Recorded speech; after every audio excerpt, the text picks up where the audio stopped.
Hey everybody, welcome to Behind the Flame. My name is Derek Mitchell. I'm the creative director here at Falkor Defense. We've got a couple special guests today actually.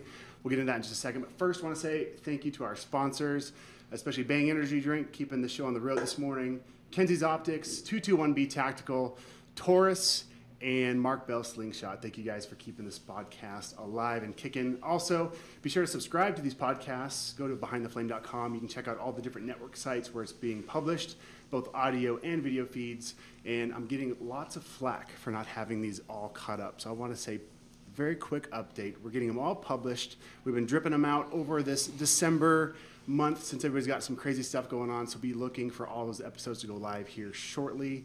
And with that, I'm going to kick it over to John. Thank you, D. Mitchell. I want to thank everyone in the room. I appreciate everyone. Austin Web Designs, D. Mitchell. Of course, Haley J. Photo, editing photos feverishly. I like her pom-pom hat today.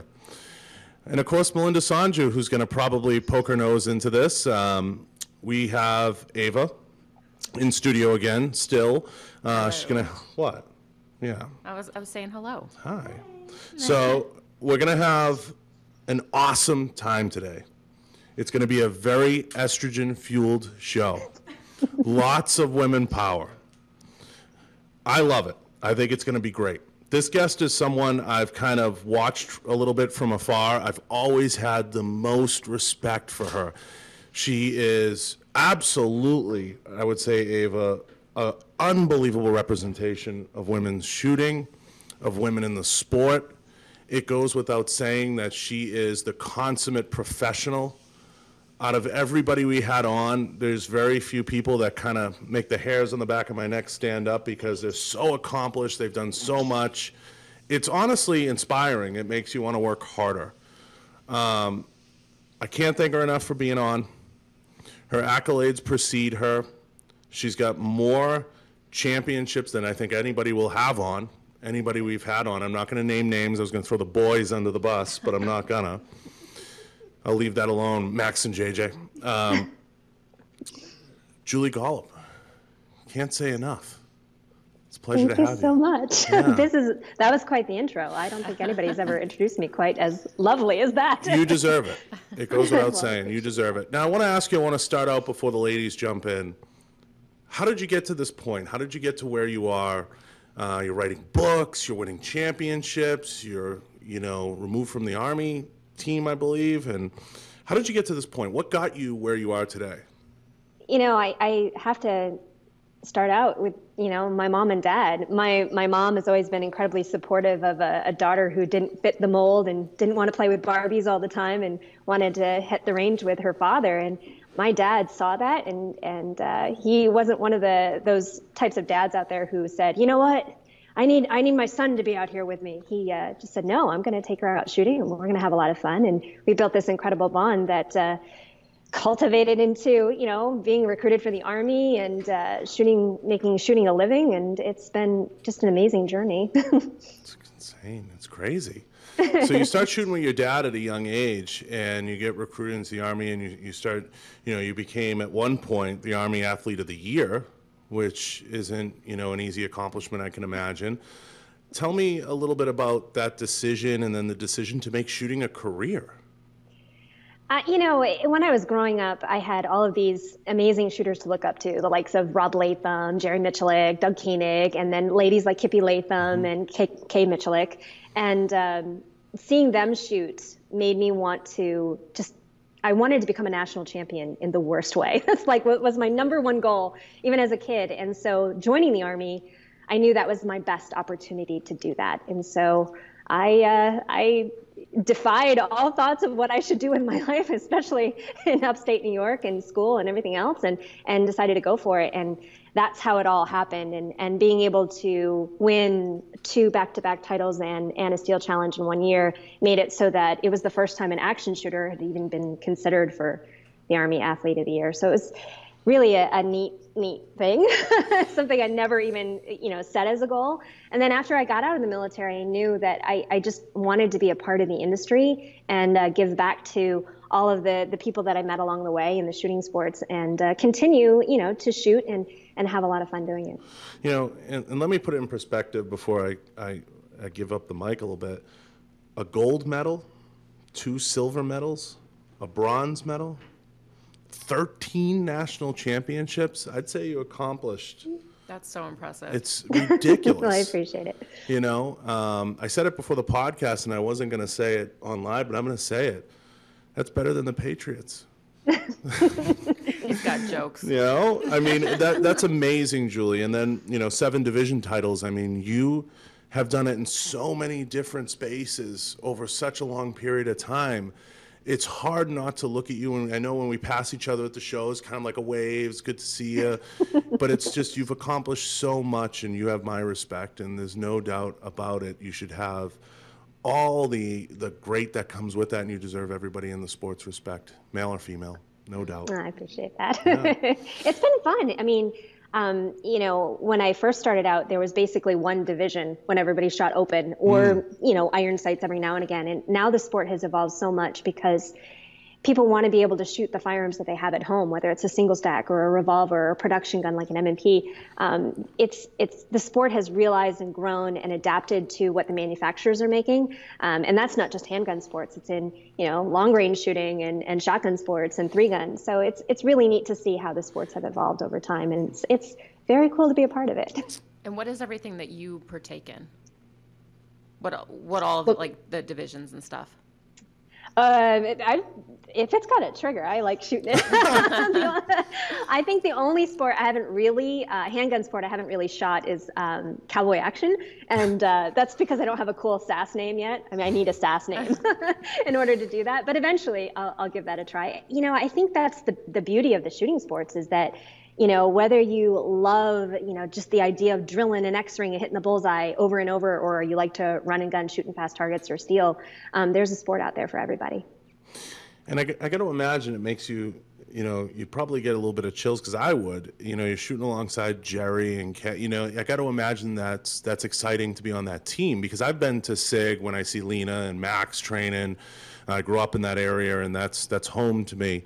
When I see them, I'm like, this is fucking cool. It's like having Team USA, shooting. I got to imagine that's fun and exciting when you guys get together and do some stuff. It is, and Jerry especially. I mean, he's such a showman. Oh I think my God. he's like the one person out there in the shooting sports today that kind of bridges the gap between the old exhibition shooters and, Tricksters. Incredible competitors. Yeah. And he's just incredible. Yeah. What is your favorite part about competing?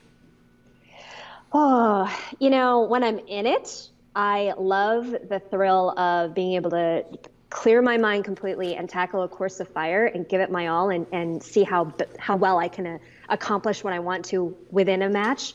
But that's only like less than 2 minutes. For the entire time you're shooting a match is the time that you're actually pulling a trigger.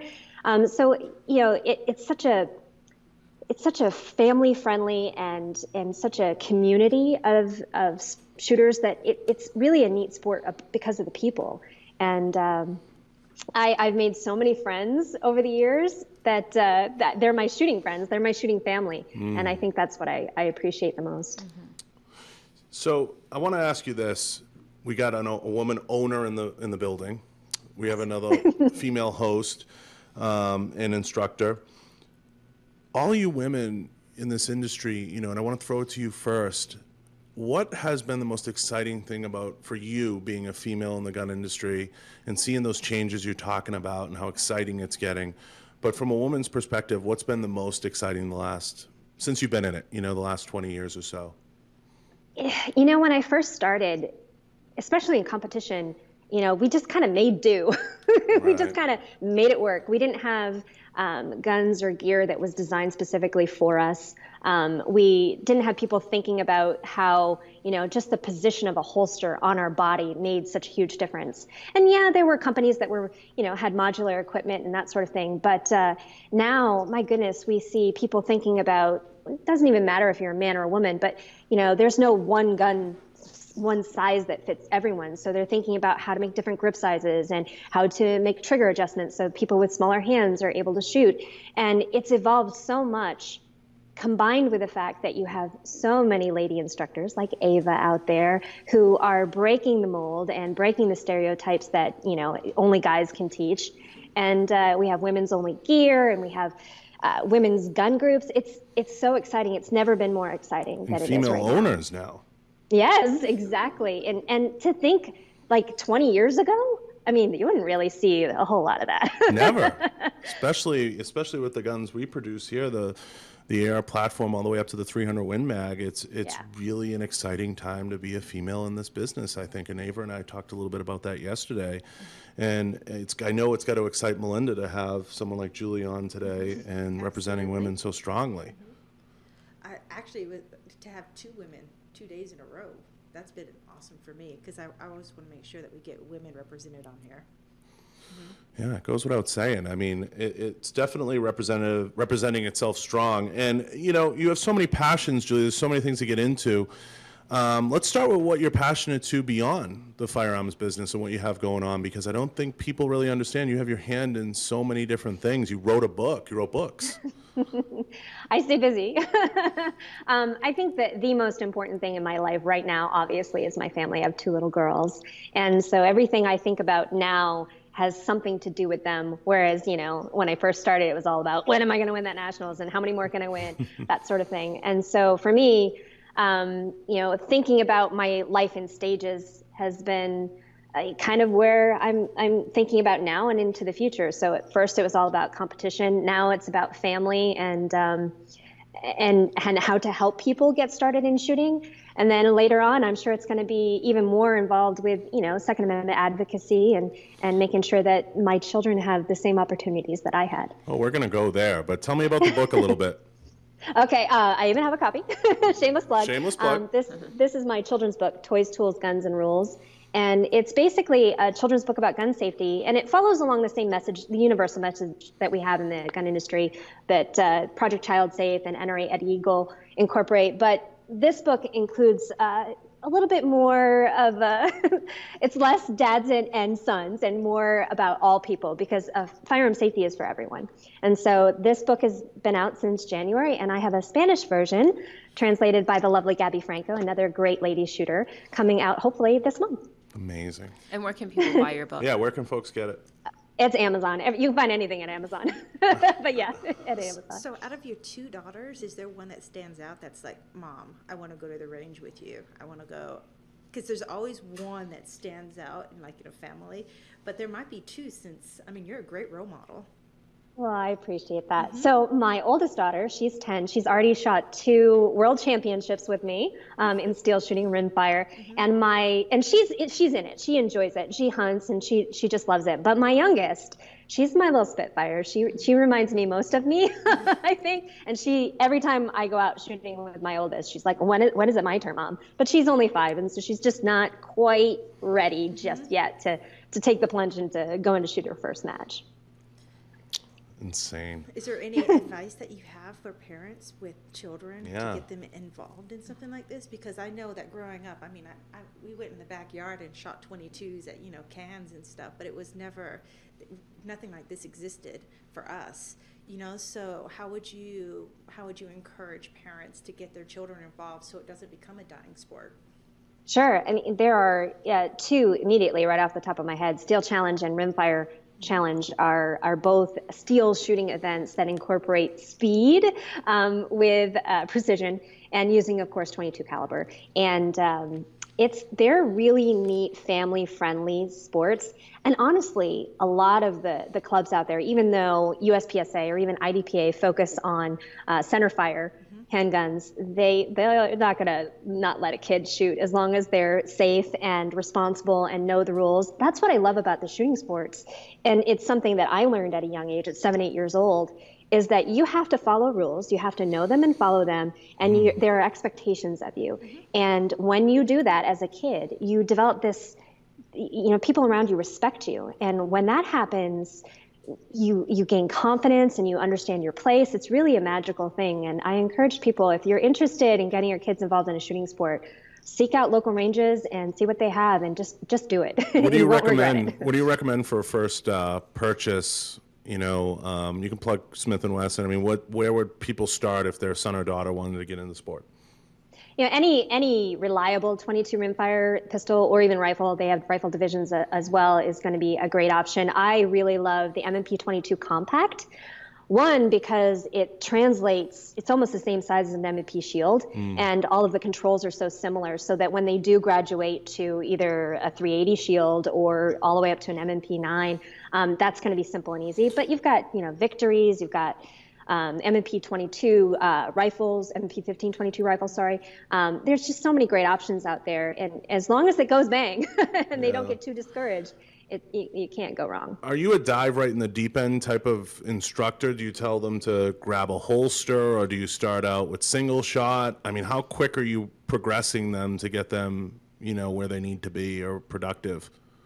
For kids, that's what I love about Rimfire Challenge and Steel Challenge. Everything starts at the low ready, and you're under the constant supervision of a range officer. They're very helpful, that sort of thing. But as far as teaching kids, I think you have to take it just like you would with adults. It's a personalized approach. So you start out with, learning the grip and the stance and how to make those sights line up, all of that good stuff. And then, you start with that one shot, and then usually it's on an easy target, so they feel really good about it. Confidence, then you can progress to challenging them a little bit more. That works with adults also.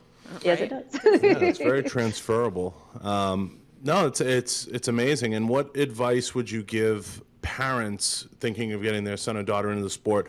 A lot of them, I would think, Julie and Ava, throw it at you guys, they want to self-teach. Do you usually recommend they work with an instructor first, somebody else, to maybe hear it from somebody else? I mean, how, as they say, Mom, Dad, I want to really shoot, where's a good place to begin that journey? And do you usually steer them towards someone at the range, like you said? And what certifications and what type of background do you usually look for or recommend that they look for? I think that the beauty of the shooting sports and being gun owners in America is the fact that you can know nothing and find out so much information, whether it's on YouTube or, through social media. But it certainly helps to have a mentor, and you can be your child's mentor. That's great. But they also need to look outside to find people that they look up to, because your personal heroes in the shooting sports may not be theirs, and you need to understand that. But at the end of the day, as long as you guys are being safe and having fun, that's the thing that really matters the most. And that's how it was with me and my dad. I mean, sure, we pushed each other and supported each other in matches, but at the end of the day, it was all about having a good time and sharing the experience together. So it doesn't matter if you have a lot of experience or if you don't. You just have to keep in mind that it's got to be about fun. And who maybe in and out of shooting sports inspired you maybe coming up, or who did you look at as a coach or a mentor? And who do you look at now for inspiration, and who drives you? Sure. I had the luxury of growing up in upstate New York and my home club was Pathfinder Fish and Game, where the first ever lady master shooter lived. And so I got to see her shoot local matches, and she kind of helped me along and gave me some tips and advice along the way, which is what I love about the shooting sports in general, because she didn't have to. Here I was, this budding, talent, she didn't have to tell me a thing. And yet she was the first person who took me to my first national championships. And Sheila Bray was just, a huge inspiration for me. Kay Clark Michalik, another one. Even today, there are so many great lady shooters. It's unlike anything it ever was when I was growing up. There was maybe 6 or 7 that were in contention to win a national title, but today you have so many. And beyond that, you have ladies who may never win a national championship, but they are sharing the sport in a way that no one else is. I mentioned Gabby Franco earlier. There's a lot of great women out there who are just inspiring others, and it's very, very, it's neat to be a part of that experience with them, and they inspire me to continue to do the same. There's a lot of young lady shooters out there who, and I want to have a couple of them on. There's some that come to mind that I'm a fan of. Who do you look at and you look at them and you say, yeah, she's really doing it right? Who do you love out there? So Ashley Rourke is she's a firecracker. Phenom, but she's hilarious, and she's just so positive, and she's doing it the right way. She's earning her place in the world with lots of titles, obviously, but she's also sharing her own personality. And it just goes to show that you don't have to fit a mold. You don't have to worry about, how many social media followers you have or anything like that. You just need to be out there and doing what you love and sharing it in a way that makes other people go, yeah, I want to be like her. So she's pretty awesome. She shoots that other gun we won't mention. And then, of course, I think her and Lena need their own TV show. I've said that to them many times. The two of them are crack me up. Anyone like in the younger genre, like the Cheyenne Daltons of the world, anyone you look at and you're like, geez, they're going to really light the shooting world on fire. So Cheyenne's amazing. I think Cheyenne has opportunity to go beyond just the shooting sports, though. She's just such a good spokesperson for general gun-loving folk out there. There's the Williams sisters. They shoot for Team Trijicon as well, and Jay Leese, I believe, just won 2 back-to-back USPSA titles. And those 2 girls, they're just absolutely talented. So, they're inspiring others. There are even 7-8-year-olds out there who are competing, going, yeah, I want to be like her. Yeah, I want to be like her, and it's a really neat time. Does that get you excited? I mean, as you start to ascend, and I know Ava will have a couple questions into this NRA role that we're gonna talk about. Does that get you excited to see so many of these young females coming up that you feel you had a hand in inspiring? I mean, don't be modest. I mean, there's no doubt they looked up to you through the years. Shit, I have, and and they're kind of coming up and they're looking at you, and now you're having this ascension into being a true spokesperson of the entire industry. That has to get you excited. It does. It's a huge responsibility at the same time. But when you have kids that come up to you and say, thank you for showing me how to do something right, that is the ultimate compliment, because I know, and it goes back to my own children, Mom is cool. Yeah, she shoots, but they're not going to think of me as their hero, as, like they would a Cheyenne. Already my daughter thinks Cheyenne walks on water, which is awesome. So having these kids out there, these young ladies, doing everything they can to not only be great competitors, but great representatives of the gun community. It's really neat. So I kind of view myself as like grandma mode. Maybe I could be a cool grandma. You're not quite there. Maybe the aunt. Not quite grandma just yet. Yeah. Tell us about your role with the NRA and like what you're doing with them in the coming months. I know we have NRA kind of looming in the horizon, the show. What's your role now with them, and where do you see it going? So I've been an NRA member since my grandpa gave it to me, the membership to me as a kid. But last year I was elected to the National Rifle Association Board of Directors, which was pretty exciting because as a shooter, as a competitor, I think that's a very important component because we have so many amazing NRA shooting sports out there. And so I am on 4 committees.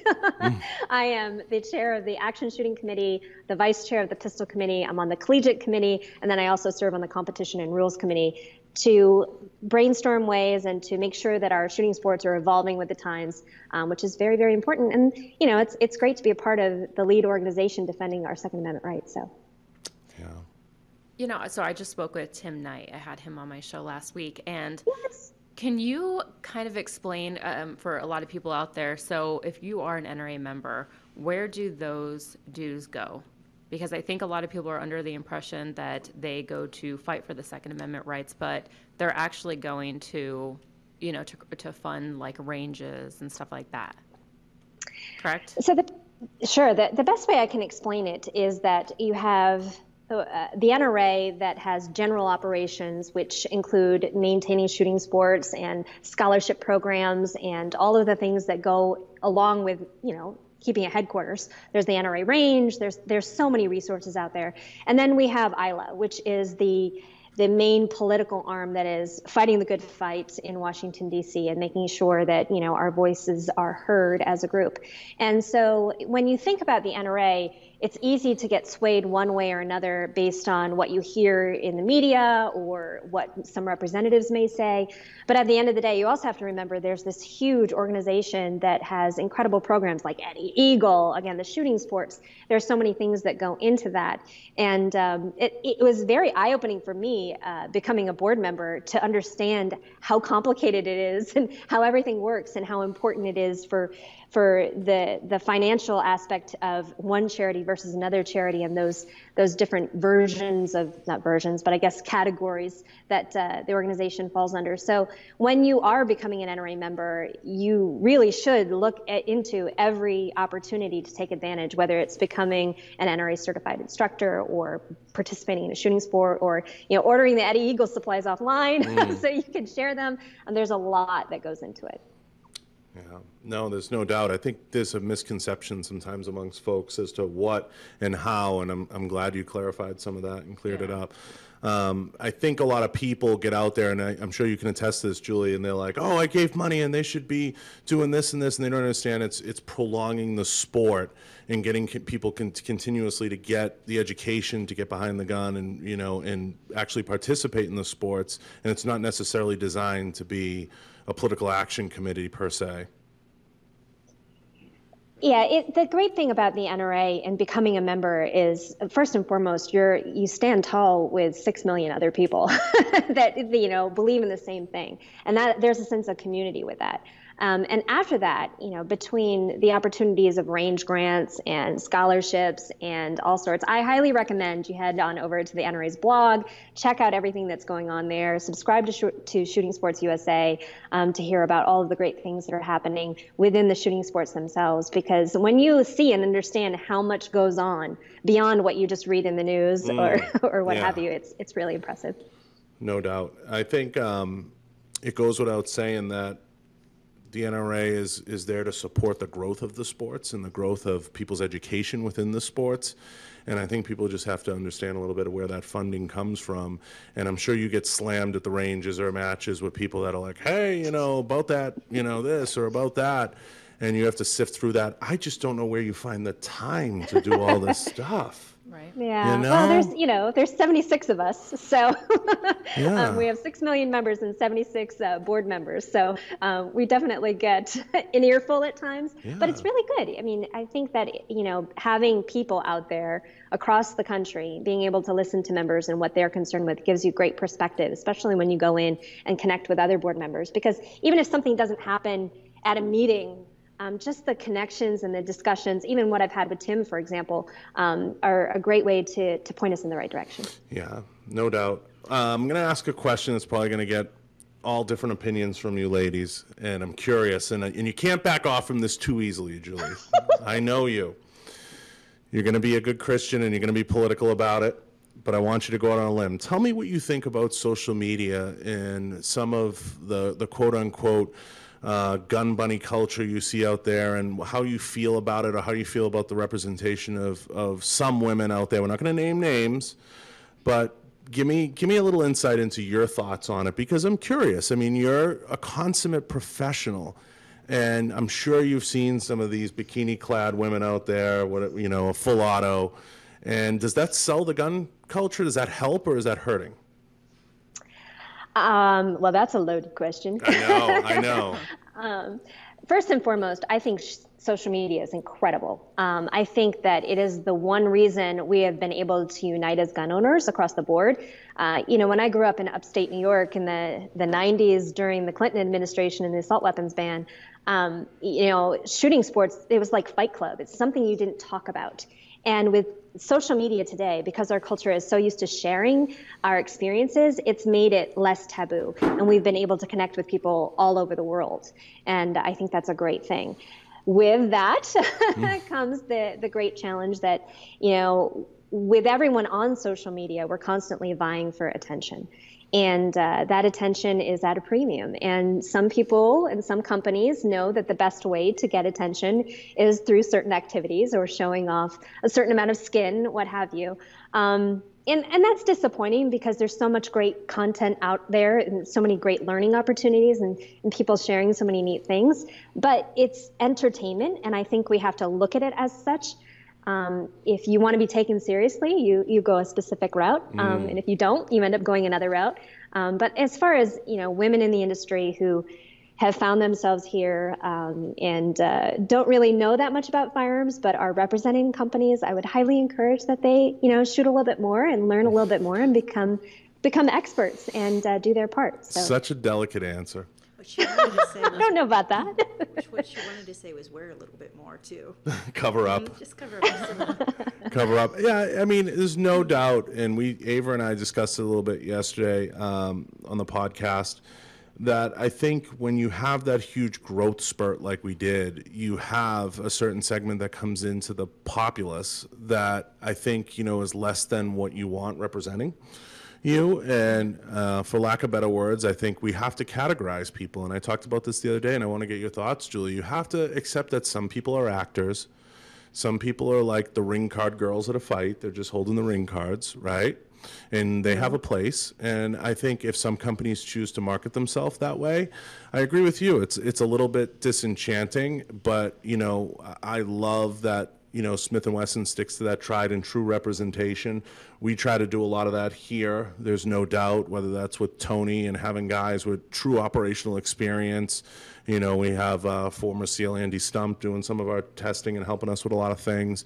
It's one of those deals that I think, people need to realize, and when they hit click, they click like and follow, they're going to be influenced by that. And, that's what we try to educate folks on. And a lot through this podcast, we talk a lot about, hey, if you follow negative things, you're going to be negative. If you follow positive things, you're going to be positive. If you follow, someone in a bikini shooting, except that that's entertainment. Or you have a guy, getting out there and he's just doing mag dumps in a desert, that's not truly representative of the sport necessarily. And, that's not representative of what the end goal is. But hey, if it sells more guns, and you got to view it for what it is, right? Entertainment, and that's kind of where we kind of draw the line, is start to form categories in your mind. Don't look for holster advice and product advice from someone that necessarily is a marketeer, right? Absolutely. And, with this, it's almost like the Wild West, truly. You have, advertising versus endorsement versus influence, and we're all influenced in different ways. But keeping it into perspective, like if I'm looking at Christmas tree ornaments, I'm going to think about the price and where I'm going to put them and how I want my tree to look that year. Probably not going to take into account that what it looked like on the Hallmark Channel. I'm going really, really pure here. Right. But, how we're influenced in what we see around us affects us. And, as far as expertise goes, you really have to look to people who have knowledge and experience, and eventually people that you trust, because we're all influenced everywhere we are, whether it's at the store or whether it's online. Absolutely. I'm going to change the subject for a little bit. Love at First Shot. Tell us about that. Ooh. Oh, I love it First Shot. I keep seeing it pop up. All of my favorite shooters are participating, and I have no idea what it is. You have no idea what it is? I don't. Let me enlighten you. NRA Women has a program called Love at First Shot, and each year we have a season. This season is season 5, and it's kind of like Top Shot meets a Pro-Am, and we pair very, very talented professional level competitors with complete amateurs, and we put them to the test in different challenges using Smith & Wesson firearms, of course, because it's sponsored by Smith & Wesson. But it is such a fun show, and it really kind of features competition, not anything formal like as in a shooting sport, but friendly competitive spirit that you can have that so many women share on the range, but at the same time, it's got a lot of running and gunning. It's just a lot of fun, and it's airing.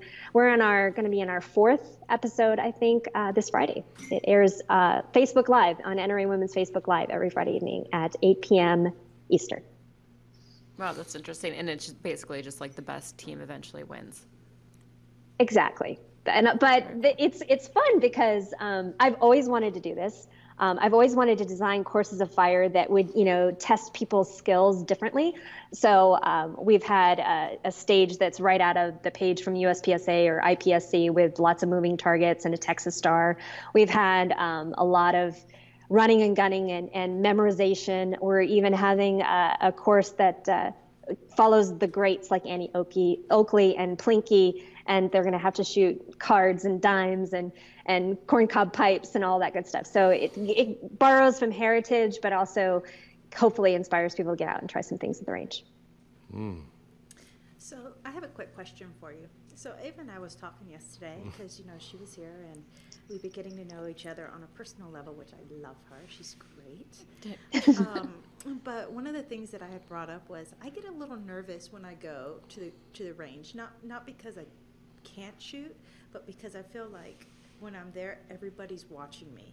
And I'm a nervous Nelly anyway when it comes to that. Like, I love long range, but pistols, probably not my best. And I told Ava, I said, don't get me wrong, if somebody comes in my house, it's game on. But what my thing is when I go over, I feel a little bit nervous. Is that something that a lot of women that you run into kind of feel when they go to the range, where it's, they're the only female and then there's 20 other men watching? Because I know that I get nervous, and that's just speaking for me. And that's how I was when I first started.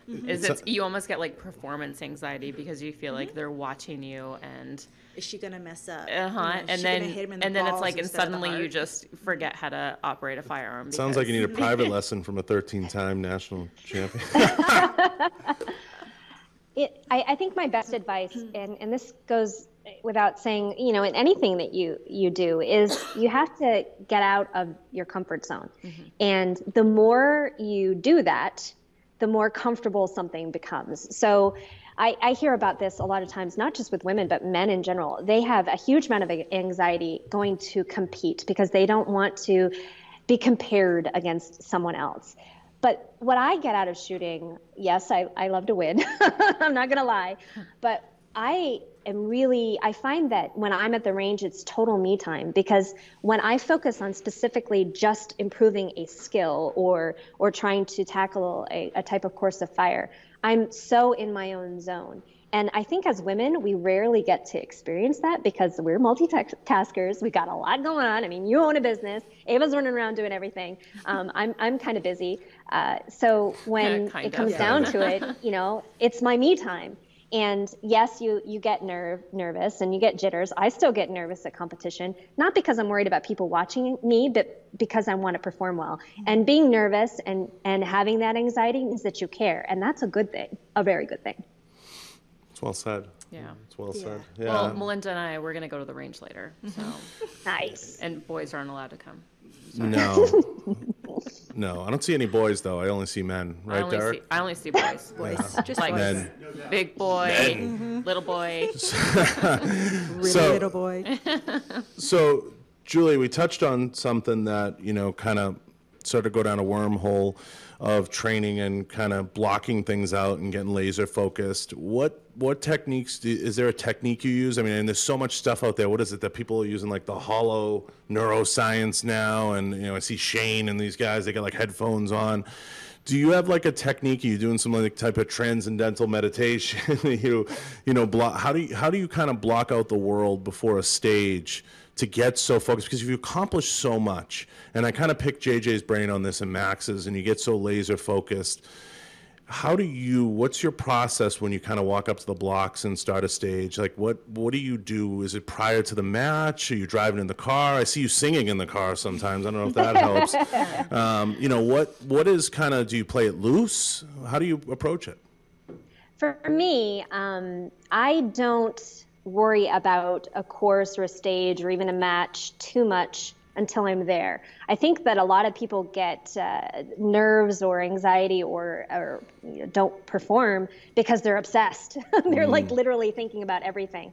There's a time and a place for that. If I know I'm going to have a course of fire that's really tough the next day, I'll think about it in the evening and go through my plan.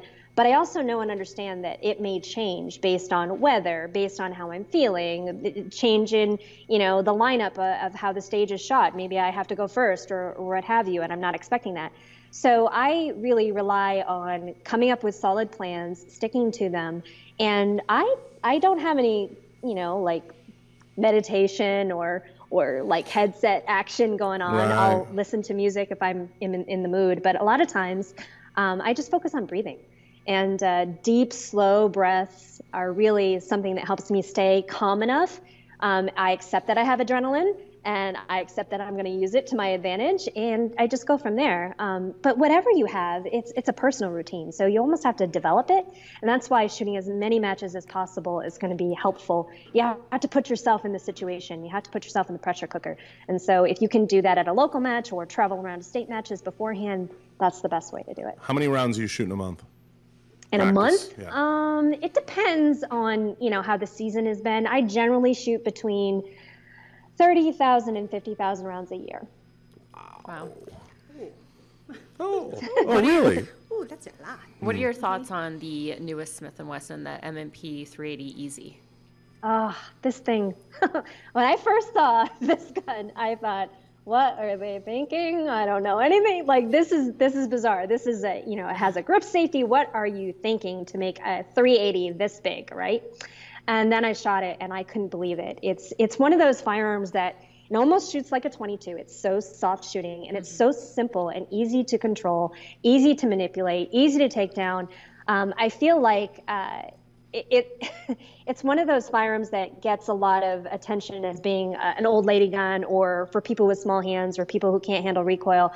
And yes, that works. But we had a special event before SHOT Show last year where a number of big guy writers came out and shot it too.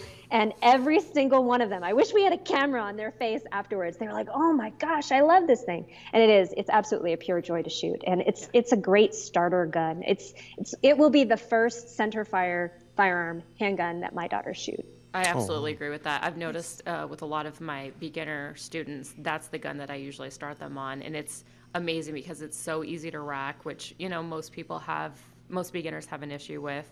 Yep. It has like that, when you load the magazine, it has that little assist like that most 22s have.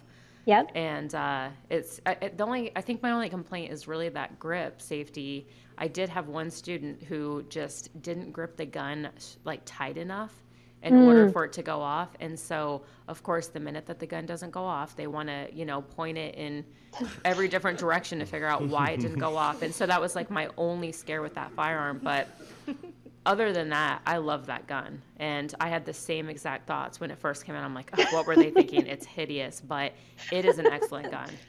Yeah.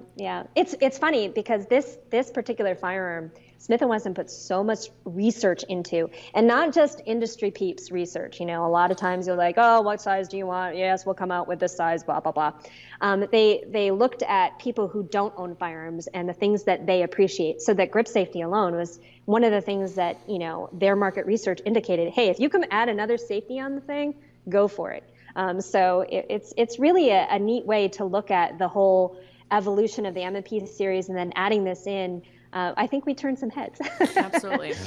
I mean, I was going to say, before you move on, give me some insight into that market research and how you guys develop a SKU at Smith & Wesson, because I look at you guys and I have SKU envy sometimes. I mean, you have so much stuff to accommodate everybody. And, I imagine similar to how, I'm very familiar with how it gets done at SIG a little bit because I've seen Max and Lena do some of the testing. Walk me through kind of the process of Smith & Wesson saying, hey, Julie, we got this new gun, and you're like, oh, God, are you involved at the design level? Where do you jump in and where do you start testing? And give us a little peek behind the curtain in that. Sure. It depends on the firearm. If it's something that's just a new version, whether it's, maybe it's a smaller, shorter grip kind of thing, like the M&P Compact, for example, we have a 3.6 inch and a 4-inch model. I don't need to be involved in the R&D process for an M&P, so not so much. But for like the 380 Shield, I spent a lot of time shooting it, playing with it, and testing it out. I'm involved much later in the process because it has to go through engineering and design, and again, the market research to indicate whether it's something that people are interested in. And so it's neat because from a conceptual standpoint, I'm not an engineer. I can't look at some blueprints of a firearm and go, oh yeah, that's going to be great. So I'm involved in more of a hands-on process, but it's really neat to be able to see things before other people do, and of course to shoot. So Absolutely. Recently, I saw that you were in New York City, which is my old stomping grounds. What were you doing there? Just visiting family. We have family still in the city, so we made a trip out for Thanksgiving very quickly, and I love visiting New York. I'm of course from New York, so it's always neat to see. But it's a hard place to live, especially if you support Second Amendment. I went back in the summer to visit my mother, and you see all these signs in rural New York along the side of the road: repeal the SAFE Act. And it's such a heartbreaking thing, because the good people of New York, upstate New York, especially, want to be able to shoot and own firearms and not have to deal with the crazy laws. Definitely. So what would the experienced self say to the beginner self? What is the one advice that you would probably give now to yourself a few years back that you wish you knew that you know now? Time machine. Yeah. Yeah, That's a great question. I think that we kind of touched on it with social media a little bit.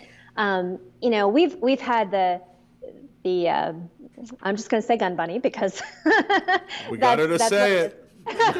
We've had those in the industry for the longest time, and my younger self, vying for that first national title, being an Army soldier, obviously was not going to go down that rabbit hole, but was finding it very frustrating because, here I was working so hard.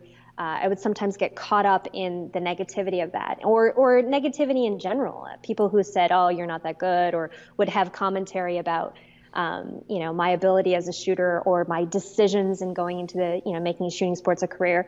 I wish I could have said to my younger self, "Look, it's going to be okay.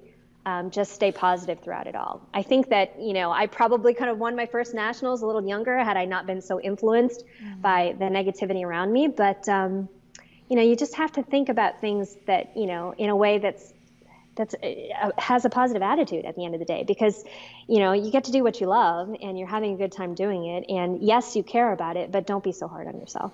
Love it. That's great advice. Yeah, it's great advice. How do you deal with haters now? Well, much better than I did when I was younger. Because, they're out there, they're everywhere. And somebody's going to say something negative because they're jealous or they don't like the attention that you're getting or what have you. And I feel really concerned for all of these young lady shooters out there, especially who have to contend with people on the internet saying that, oh, they're not really a national champion, or, oh, they're not really that good. And yeah, it doesn't matter. It wouldn't affect you in real life kind of thing. I hope that they don't let that bother them so much. But it's hard. It's a hard place to navigate. I find that I need a good deep breath when I see something that upsets me, but I always try to think about where they're coming from and not let it affect me too much. Do you put the phone down and walk away sometimes after you read something discouraging? I know I do. Yeah. I put it away, turn it off. Yeah. Well, and one thing I've done is use the block method a whole lot more in my life, Yeah. Because I realized these people, I'm never going to change their mind. I'm never going to win them over. Their opinion doesn't matter to me or a lot of other people at the end of the day. So they just need to not be a part of my life. Yeah. Do you ever feel like there's maybe a little bit of resentment from men because they feel that women have it much easier in the firearms industry just because there aren't a lot of women in the industry, so we tend to get more products and sponsorships and stuff? Like, do you ever experience anything like that? Yes, and to that, I'm just going to put it plainly. We work harder. That's how it is. I'm all for the female genre ascending and getting all that they want in the firearms business because, at the end of the day, I think it's much cooler to look at a woman than it is to look at a man, to be quite honest with you. So I'm okay with it. I'm quite all right with it. And I think, what you were going to... But I think that men tend to think that women don't deserve it or they didn't earn it. Oh, that's horseshit. That we get it because, No, I know, but that's it's like horseshit. We obviously will get more attention as a female, and so they'll put more products in our hands versus guys where they feel like they're really working hard for it, and women just have it so much easier. Yeah. But are they working hard is my question. Exactly. I see a lot of men out there who've, done great things with firearms in the competitive field alone, but they're not out there on social media. They're not sharing their sport. They're not giving back to their followers in a way that is meaningful. And you can tell. I mean, you can just scroll through the comments section and see who's involved. And you look at, women out there who, like I said before, may never ever win a national championship, but are actively engaged, encouraging, supporting, helping. And that means so much. It's funny, the evolution of the firearms industry, 20 years ago, it was like, all right, we got to sponsor that guy. He just won the nationals. Today, it's like, no, we're going to go sponsor this person because they actually are going to make a difference at the end of the day. Yeah, I agree. So you think it's more, not necessarily the gender, it's the output that they give back that is getting more attention? Or do you think it's... the ROI component. Yeah. Where's the ROI kind of thing? Yeah, what are you I think gonna it's do a for little me? both. Yeah. I think that it at the end of the day with you have to look at how people are consuming content. And as you said, John, that, you'd rather look at a woman than look at some guy doing something. A man, generally speaking, is going to be successful based on their pure raw skills, whereas a woman is a little bit more approachable, has more appeal across the board. So I think it comes down to the work ethic of that, person involved, how much they share, how they share, and what they're doing within their sport or their industry.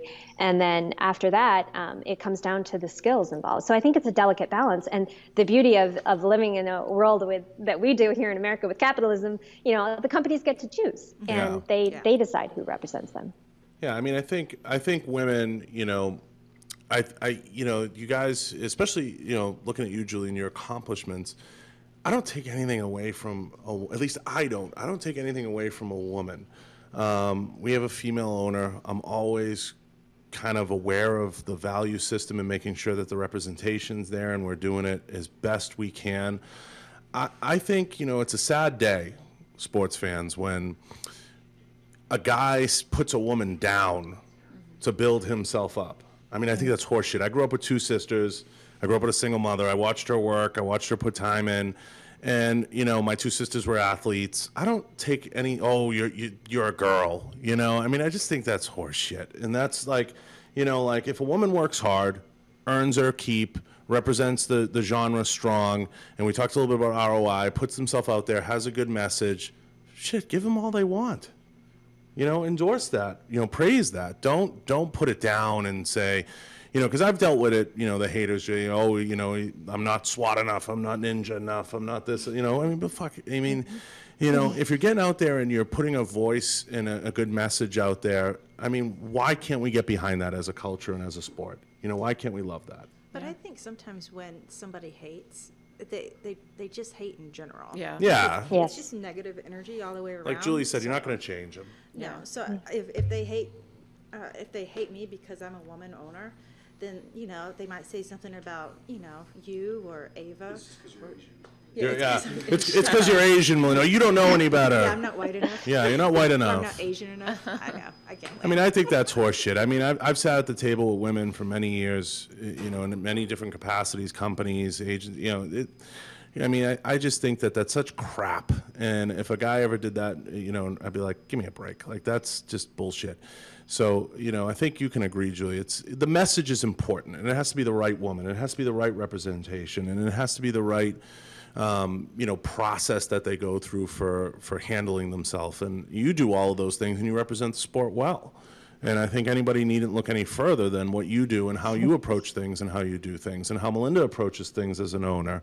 And I think it's just really a sad day when we see some of that stuff. And I think it's rampant, and I think Ava's right. I think there is a stigma, but that stigma should go away. And it should not on my watch, we'll put it that way. But do y'all feel? I think we have to remember that, it's such a broad spectrum of gun owners out there, whether it's the person who's just carrying concealed to protect their family, or it's someone who, has an MSR and loves to go out and shoot it. We have that, and we have people who are very active in the shooting sports, and we have to realize it's a big world out there. We can all fit in it, and we don't have to judge, because what one person is doing to encourage, support, and grow at whatever level is valuable, especially in this time.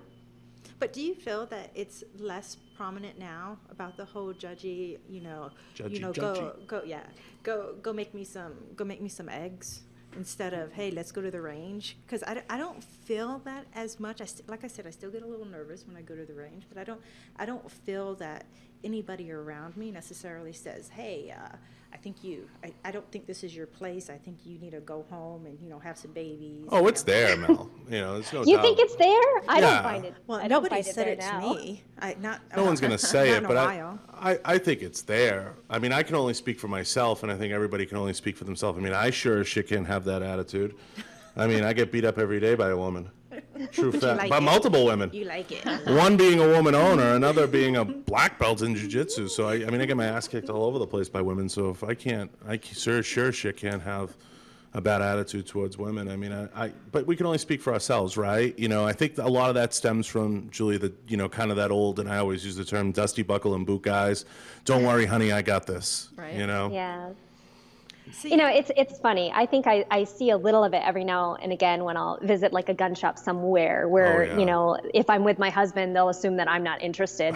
That certainly happens. But as far as being on the range, I can't remember the last time I felt excluded or as You're if I shouldn't be jaded. there. You can't comment. You're jaded. You walk on the range, everybody knows who you are. Stop it. Not always. When was the last time you walked on a range and nobody knew who you were after you introduced yourself? Well, yes. If I'm just on the range. Well, just what shooting. happened was, There's been a few times, like if I go to practice at my home club, I'll be shooting plates or something, and before they see me shoot, they're like, "Whoa, there's a woman here by herself. Let me go coach How her." strange is that?" yeah, I mean, I highly doubt that. Like I always say, we're jaded in this business a little bit because we get our hands on a lot of stuff. A lot of people don't. We're jaded in the sense that like shit just shows up at my office half the time, and you're jaded in the sense that you're very established. You're not somebody just strolling on the range like, hey, let me grab a box of ammo and plank. I wouldn't imagine. I mean, have you ever, it's a good story actually, have you ever had someone walk up to you and try to like code, hey, let me show this lady how it's done? Have you ever like had that moment? It's maybe in the last 20 years. I mean, has someone ever done that and you're like, let me show you, Tiger? Is this a trigger? Yeah, is this a trigger? It hasn't happened for a very, very long time because, the most of the ranges that I've gone to or belong to, the guys are just happy to see you there. So the second that you start proving that you can hit a target, they're like, oh, I'm good. Come on, let's go shoot together. So it hasn't happened in a long time, but I'm sure it does every now and again with others. I imagined. So the holidays are coming up, and I saw that you wrote you've been posting on Instagram about gifts and stuff. What gifts would you say are ideal for people who are into guns? Ooh. Oh my gosh, there's so many. First of all, there's so many great firearms companies to support. So you've got apparel, you've got gadgets, you've got all sorts of things. You've got Pouches. veteran-owned. Yeah, exactly. You've got so many things out there to purchase. I think that the hardest thing is narrowing it down to what that special someone in your life wants. Like I have the hardest time buying something for my husband because he's a gun guy and he always gets everything he wants whenever he wants to get it. So that can be a difficult thing, especially if it's supposed to be a surprise. But it sometimes takes a little bit of sleuthing and deceptive hiding and that sort of thing to figure it out. But at the end of the day, I think that any type of gift out there that is going to help somebody on the range, ammo is always great, or Ammo. something that supports a Second Amendment company or a veteran-owned company is always a great thing.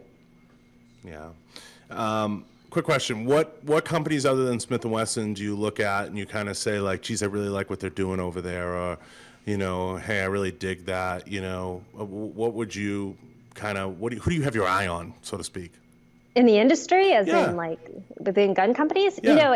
it's funny because, you've got your tried and true, your old classics, your Smith & Wessons, your Springfield Armories, all those old companies, Remingtons back in the day.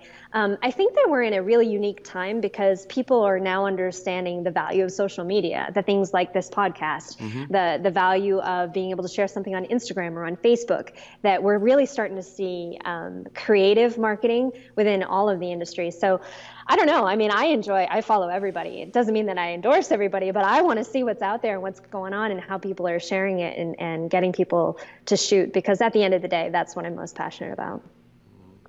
Yeah, that's well said. I mean, I want you to I want a naming of names. Give me a couple specifics.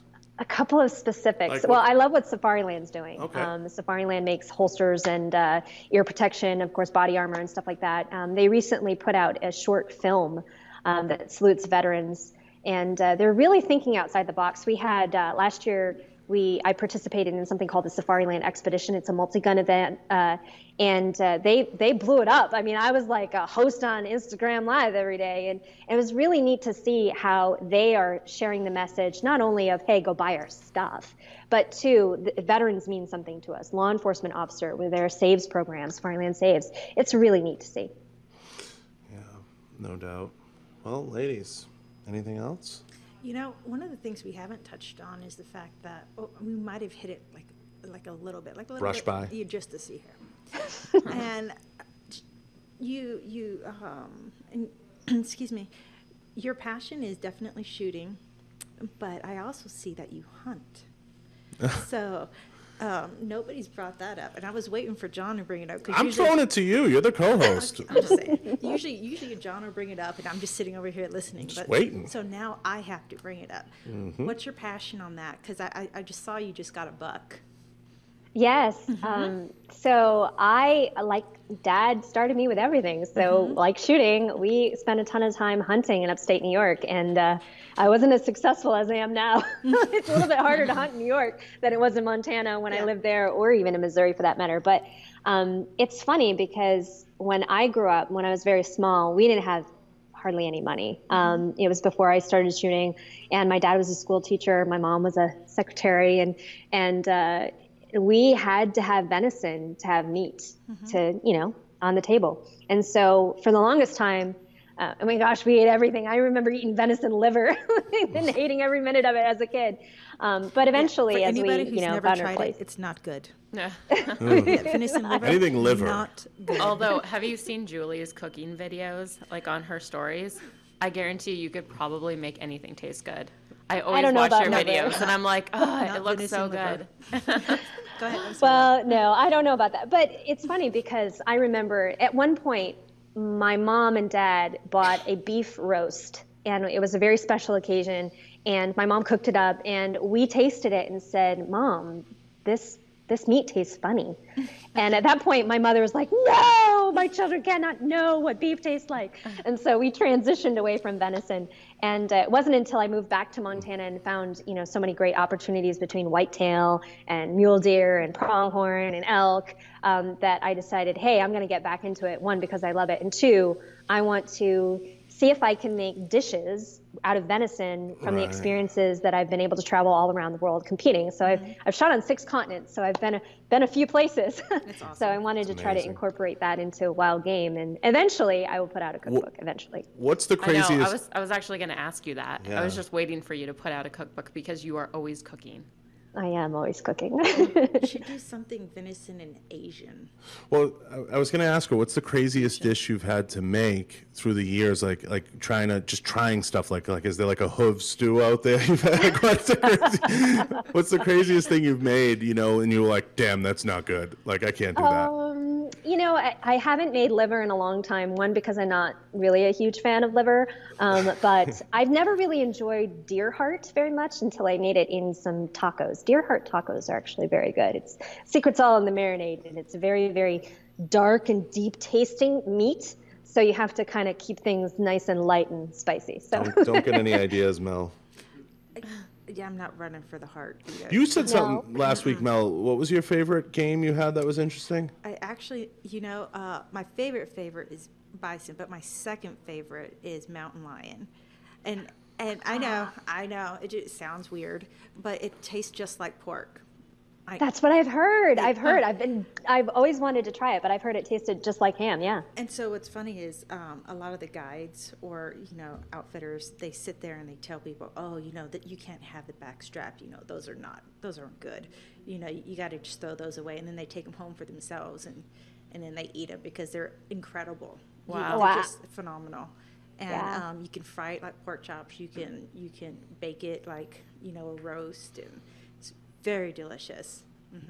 Sounds like we'll have to get Julie to Montana for a hunt. Yeah. I'm there. in there. And elk. Elk, a lot of people like elk, more than venison because it's less gamey. Ranch eats elk like crazy. Yeah, and if you cook it medium rare, it's pretty phenomenal. With venison, sometimes I have to marinate it in a buttermilk to get some of that super gamey flavor out. But other than that, because I love to cook too, I'm a foodie. Nice. What's your favorite recipe, Julie? Yeah. Oh gosh, I don't know. I also process my own deer myself. That's one of the things that I really wanted to figure out the best way to cook, and the best way to cook to figure that out with meat is, to learn how to take it apart. And so for me, I spend a lot of time taking the less than, the kind of the chewier portions of the meat and really slivering them nice and thin. And I find that it doesn't matter if it's like a stir fry or you can add any type of flavor to it. It's really our go-to for a quick meal at home because it's already ready to go and all you have to do is throw it in a pan and sear it and you're good. So anything that's quick and easy is what I like best, especially with my life as it is. Yeah, I can imagine.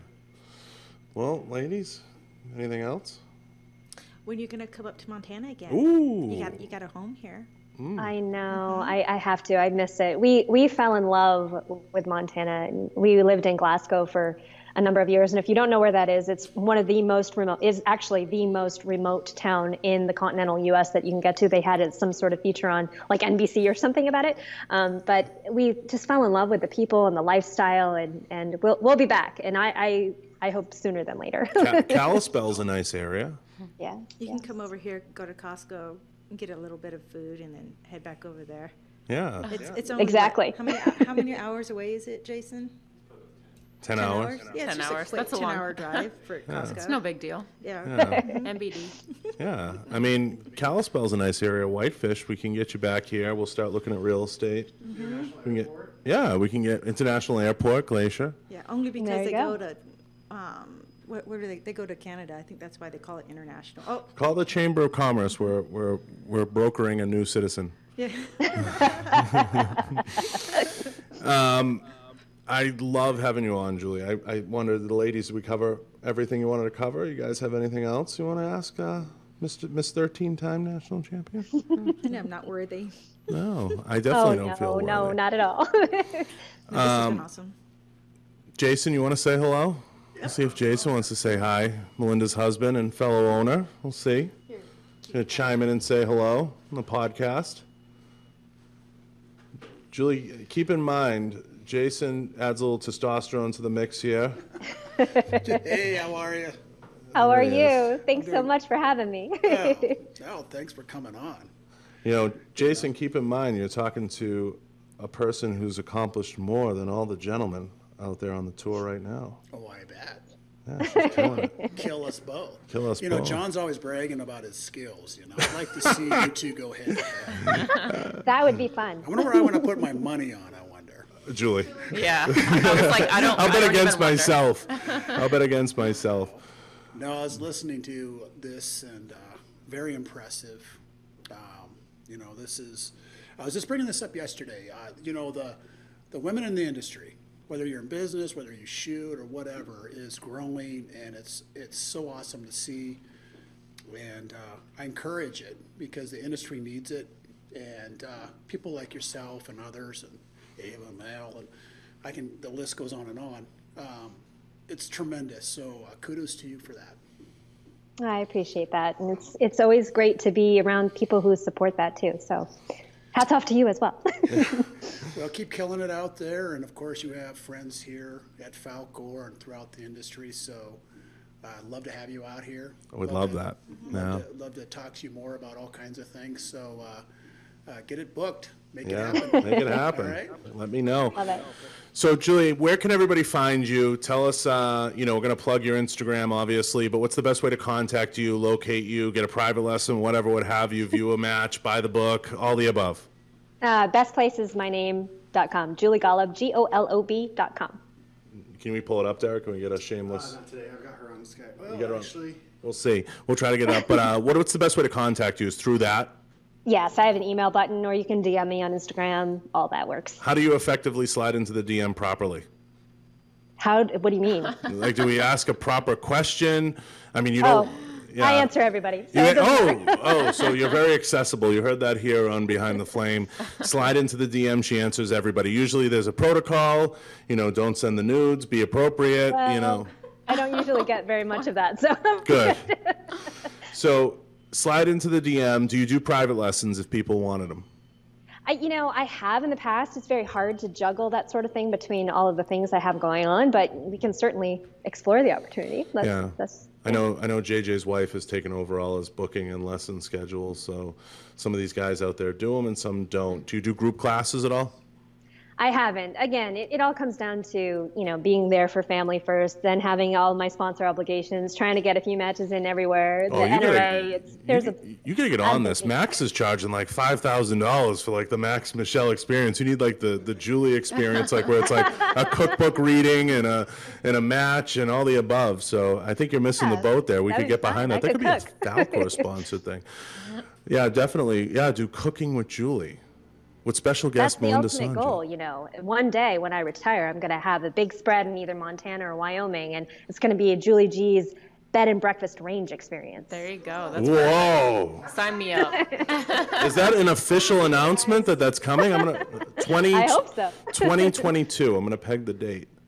Yeah. We'll have that. I'm accepting investors, so There you go.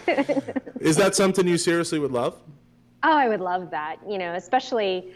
I can only compete for so long and be, competitive in the sport. So eventually, it's going to be about my kids, and hopefully they'll take up the torch, so to speak. But I would love to be able to live somewhere like Montana or Wyoming and have a big spread and have big parties, big shooting parties, and cook for people. Sign me up now. I'll prepay. I'm interested. I don't care so much about the shooting aspect. I'm just interested in the food. And as long as there's desserts. So you said so much. I mean, Ava, anything else you missed, you feel? No? No, it was amazing talking to you and having you on. Yeah, I can't thank you enough. Honestly, Julie, from the bottom of my heart, thank you for taking the time and spending some time with us. It goes without saying, I'm looking forward to bumping into you at SHOT. Obviously, you'll be at the Smith & Wesson booth. I'll probably get a wave in. That'll be as good as it gets. Or maybe, yeah, that's about it. Maybe a high five. But I'm looking forward to seeing you there and stopping by and saying hello. Thank you for taking the time and spending, some time with the Falkor family and all of us and Ava as a guest. And if you ever need anything from us, like Melinda said, you have a home here, and anything you need from Falkor, by all means, don't hesitate to reach out. Well, I appreciate that so much, and I look forward to seeing you guys. Amen.